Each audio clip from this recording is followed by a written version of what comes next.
The Gladiator. Favorite actor ko si Russell Crowe. Actually, nagkaroon kami ng Gladiator statue dahil nga sa movie na Gladiator. At ito ay noong year 2000. So, tumatak ito sa isipan ng anak ko na si Jim. Kaya bumili siya ng Gladiator statue. Binili niya ito sa Cavite back home at dinala naman niya dito sa Coronadal.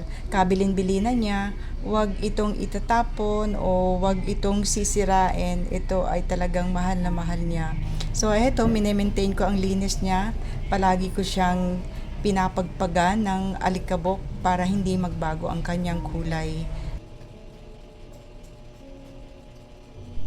Nako, ingat lang ang aking pagpapagpag. Kailangang dahan-dahan. Ayan, may natatanggal na dahil nahulog ito. Inaayos ko na lang. So, ayan ang Gladiator. Ito si Russell Crowe. Ayan, ayos na. Ayan ang bigote niya, puti na rin. Balbas niya at saka bigote naging puti na, uban na siya. React na kayo guys sa comment section kung ano masasabi niyo sa aking antique statue ng Gladiator na si Russell Crowe.